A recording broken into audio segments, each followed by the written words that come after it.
All right, hello. We are inside our 2013 Porsche Boxster S.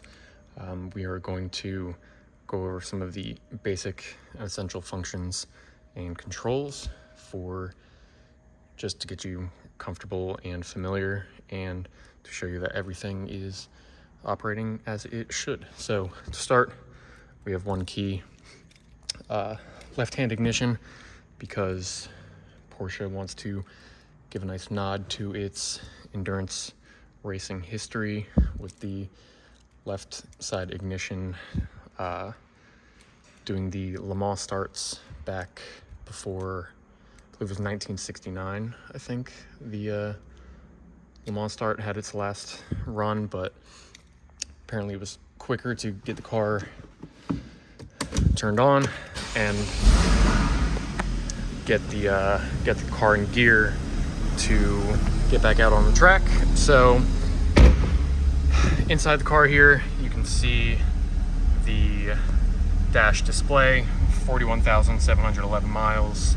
And on the right side, we have a configurable information display, which is operated with this stalk here.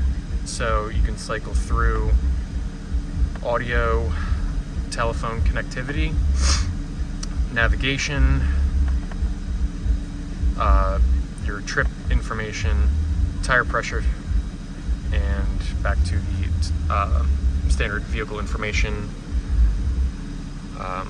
readout. So that is all configurable, and just select whatever you want to choose. It is a nice, clear and easy to read screen. Over here on the left, we have your headlight controls. So we have auto, because we're inside, there's not a lot of ambient light, so it does have the headlights on in this case, but you can just turn them off.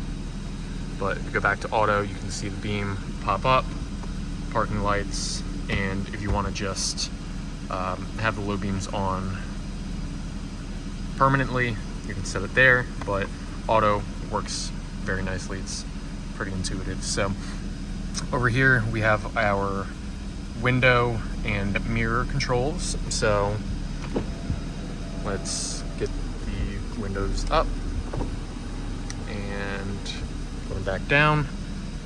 So side mirror here, select that, up, down, left, right, all good. And then we select the right side mirror, up, down, left, and right. So all good there. And then you have your seat memory settings for different drivers of your vehicle. Down here we have the electronic seat controls, which sliding up,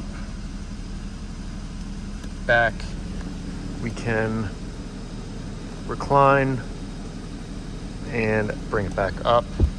And we also have lumbar and the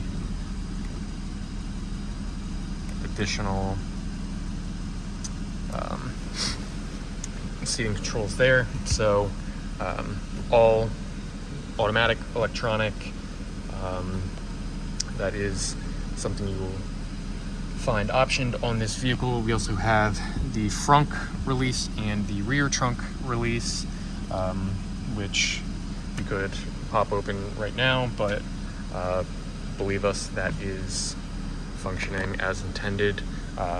In the middle here, we have just a few essential controls. So auto stop start, I don't know that it remembers the last thing you set, but I turned the car on and it was already set on, so perhaps it does. Sport mode would automatically deactivate it, and I don't know, I'm somebody who does not see the value in auto stop start, but it is implemented into a lot of these modern vehicles, so it is what it is. We have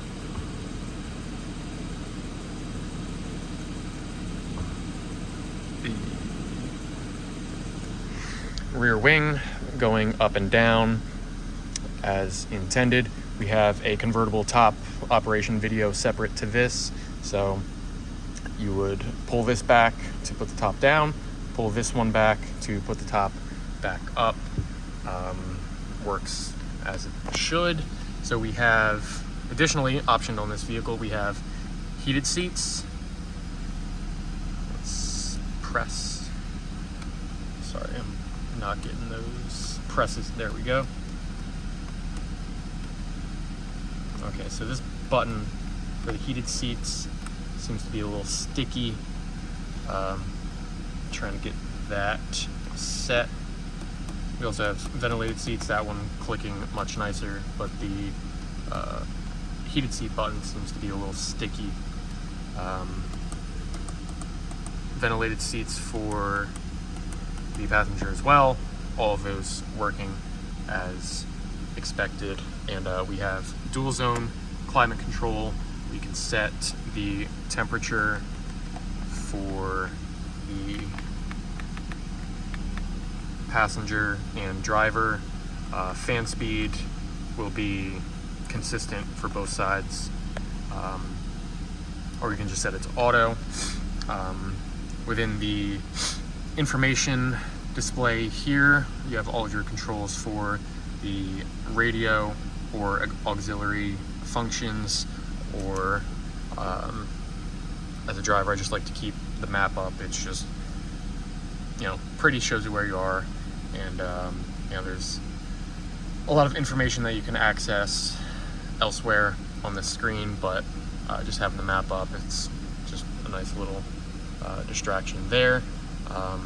If we go to the radio, let's set a radio station that I know we have access to here, and turn that up. So as you can hear, nice and clear. Speaker's great, and the screen here operates as it should. And we have your overhead lights for driver and passenger all set there, and then that should, and then we'll just left turn signal, right turn signal, 4 ways, your in-car lock and unlock button. We have cruise control down here. We're not going to get into that.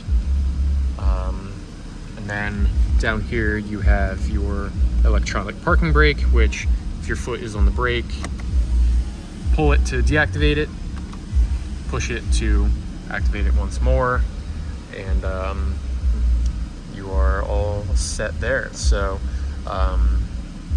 yeah, I mean, there's a lot more to get into with a car like this, but those are just the basics, and just want you to be comfortable if you get inside our 2013 Porsche Boxster S. Thanks for watching.